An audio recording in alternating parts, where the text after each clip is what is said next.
2035 में फ्यूचर का टाइम दिखाते हुए होती है, जहाँ पर अब इंसानों का हर एक काम रोबोट करते हैं और अब हर एक इंसान के पास उसका एक पर्सनल रोबोट है। इसके बाद हमें आगे बताया जाता है कि इस दुनिया में जितने भी रोबोट हैं वो 3 नियमों पर काम करते हैं, जिसमें से पहला नियम ये था कि ये रोबोट कभी भी किसी इंसान को नुकसान नहीं पहुँचाएंगे, और दूसरा ये कि उन्हें अपने मालिक की हर एक बात माननी है, इस बात को छोड़कर जिसमें कि किसी दूसरे को नुकसान पहुँच रहा हो, और तीसरा ये था कि वो रोबोट अपनी प्रोटेक्शन खुद कर सकते हैं, लेकिन ऐसा करते हुए ना तो वो किसी इंसान को नुकसान पहुंचाएंगे और ना ही अपने मालिक की बात को टालेंगे। हर रोबोट के अंदर ये 3 नियम डाले जाते हैं ताकि वो इनका पालन करें, और अगर कोई भी रोबोट किसी भी नियम को तोड़ता है तो उसे डीएक्टिवेट कर दिया जाता है। और ये दुनिया के सारे रोबोट यूएसआर नाम की एक कंपनी बनाती है।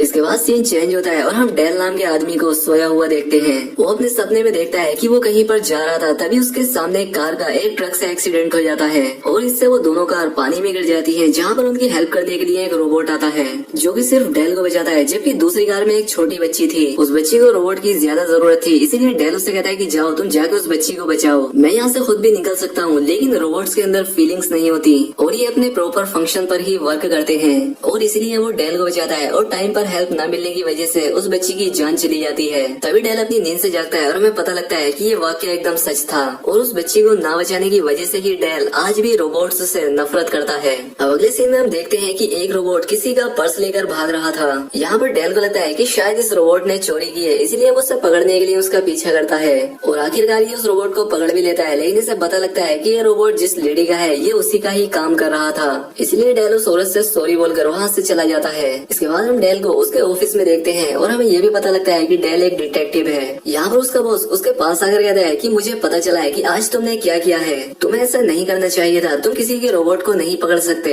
उसका बॉस कहता है कि देखो मैं जानता हूँ कि तुम रोबोट को पसंद नहीं करते, लेकिन ये बात भी सच है कि आज तक किसी भी रोबोट ने किसी इंसान को नुकसान नहीं पहुँचाया है, और तुम उन्हें गलत साबित करने में अपना टाइम भी बर्बाद मत करो।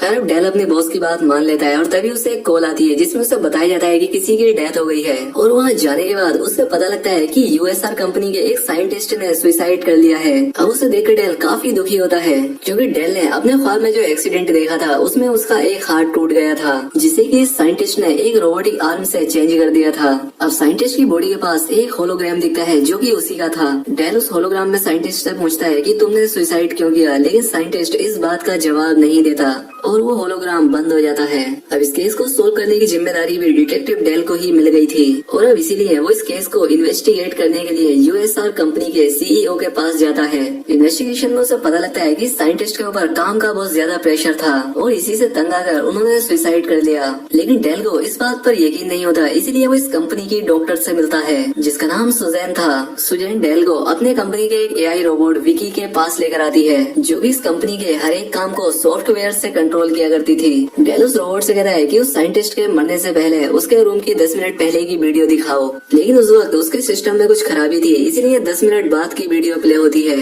और वीडियो में डेल को पता लगता है कि साइंटिस्ट की डेथ के बाद कोई भी उनके कमरे से बाहर नहीं आया।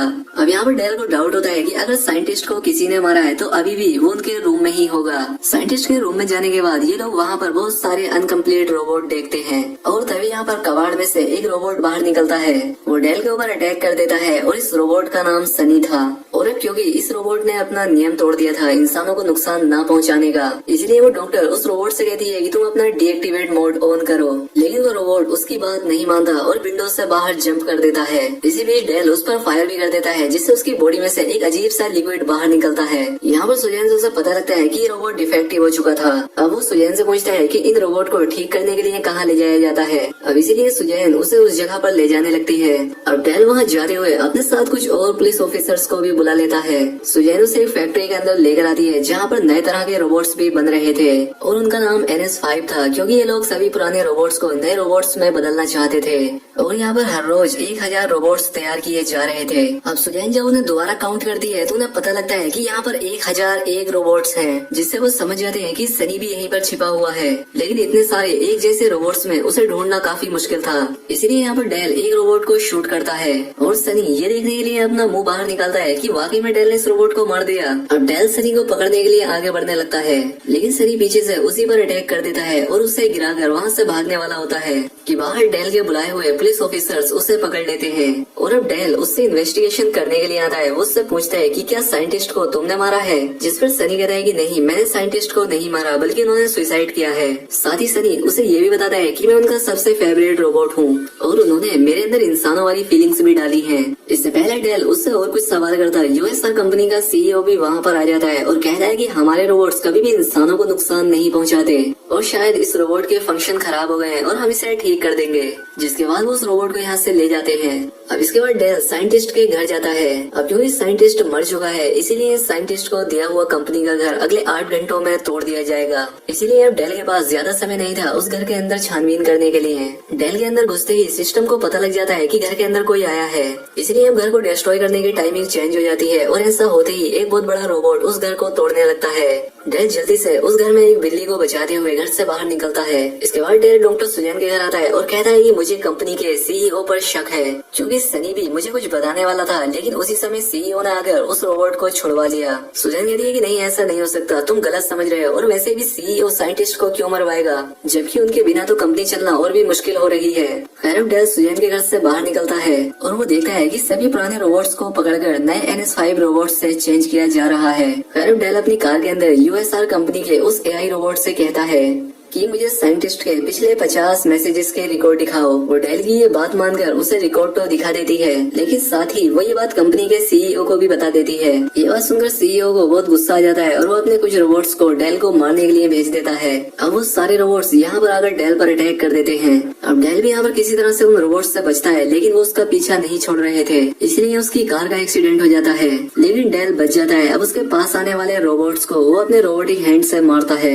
ये देखकर रोबोट्स को लगता है कि शायद वो भी एक रोबोट है, इसलिए हम उसे छोड़कर भाग जाते हैं। अब अगले सीन में हम देखते हैं कि यहाँ पर डेल के साथ उसके कुछ डिटेक्टिव और बहुत सारे पुलिस ऑफिसर्स हैं। यहाँ पर डेल का बॉस उससे पूछता है कि यहाँ पर ये सब कैसे हुआ, जिस पर डेल गुस्से से कहता है कि रोबोट्स ने मुझ पर अटैक किया था। उसकी ये बात सुनकर किसी को भी उस पर बिलीव नहीं होता, क्योंकि रोबोट्स किसी को नुकसान नहीं पहुँचाते थे और साथ ही उन्हें ये भी लगता है कि शायद काम के प्रेशर की वजह से डेल का दिमाग खराब हो रहा है और इसीलिए डेल का बॉस उसे कुछ टाइम के लिए काम से फ्री कर देता है, जिसके बाद डेल गुस्से में वहाँ से चला जाता है। खैर अब अगले सीन में हम देखते हैं कि डॉक्टर सुजैन डेल से मिलने के लिए उसके घर आती है और बातों ही बातों में सुजैन डेल से पूछती है कि तुम साइंटिस्ट को पर्सनली कैसे जानते हो। इसीलिए डेल उसे अपने एक्सीडेंट और उसके बाद की कहानी सुनाता है।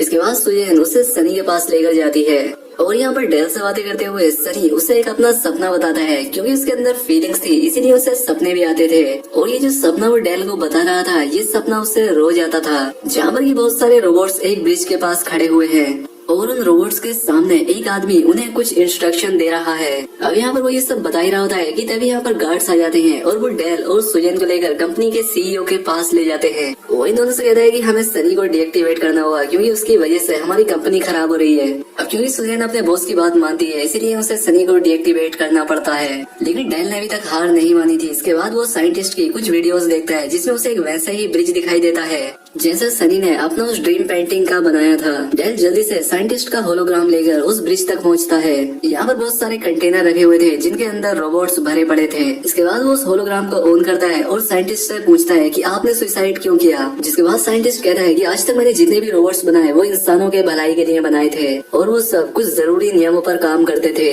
लेकिन ये जो NS5 रोबोट्स आने वाले हैं ये उन नियमों पर वर्क नहीं करेंगे और वो इंसानों को भी नुकसान पहुँचा सकते हैं। साथ ही साइंटिस्ट ये भी कहता है कि अगर इस पूरी दुनिया में NS5 रोबोट्स आ गए तो ये पूरी दुनिया खत्म हो जाएगी। डेल पूछता है कि इस सब के पीछे किसका हाथ है, जिस पर साइंटिस्ट कहता है कि इस सब के पीछे उसका हाथ है जो इन रोबोट्स को कंट्रोल कर रहा है। अब होलोग्राम के बंद होते ही उन कंटेनर्स में से कुछ आवाजें आने लगती हैं। उन सभी कंटेनर में से नए NS5 रोबोट्स बाहर आ गए थे, जो कि बाहर आकर पुराने रोबोट्स को मार रहे थे। यहाँ पर जैसे ही पुराना रोबोट डेल को देखता है तो वो उससे यहाँ से भाग जाने के लिए कहता है, लेकिन डेल जब शहर के अंदर जाता है तो वो देखता है कि यहाँ पर भी हजारों की तादाद में NS5 रोबोट्स आ गए हैं और अब इंसान भी खुद को बचाने के लिए उन रोबोट्स से लड़ने के लिए निकल आए थे। अब यहाँ पर इंसानों और रोबोट्स के बीच जंग होने वाली थी, लेकिन ये रोबोट्स काफी ज्यादा पावरफुल थे इंसानों से बहुत ज्यादा, इसीलिए वो इंसानों को मारने लगते हैं। अब डेल जल्दी से सुजैन के घर आता है और उसे लेकर यूएसआर जाता है, क्योंकि उसे पिछले सारे सबूतों से लग रहा था कि ये सारे NS5 रोबोट्स कंपनी का सीईओ ही बना रहा है और उन्हें कंट्रोल करने वाला भी इस कंपनी का सीईओ ही है। अब रास्ते में डेल देखता है कि एक रोबोट एक बेगुनाह इंसान को मार रहा है,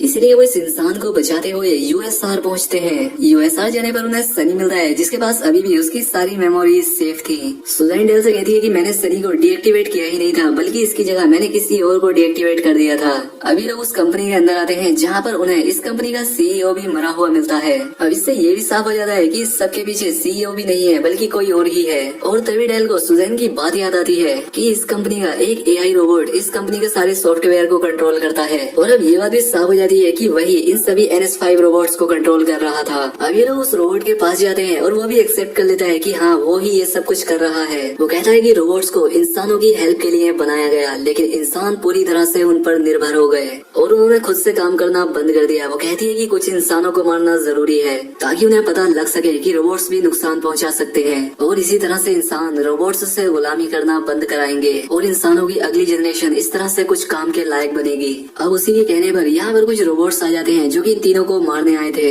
अब यहाँ पर सनी उन रोबोट्स का ध्यान बटाने के लिए सुजैन को मारने की एक्टिंग करता है, जिसके बाद डेल सभी रोबोट्स को शूट करना स्टार्ट कर देता है। और तभी डेल को यहाँ पर एक रोबोट मारने वाला होता है जिसे शनि शूट कर देता है, जिसके बाद ये तीनों यहाँ से बाहर निकलते हैं। इसके बाद सुजैन सनी से एक डिवाइस लाने के लिए कहती है जिससे कि वो इस कंपनी के अल्ट्रा मोड रोबोट को बंद कर सके, जिसके बाद ही ये सब कुछ ठीक हो सकता था।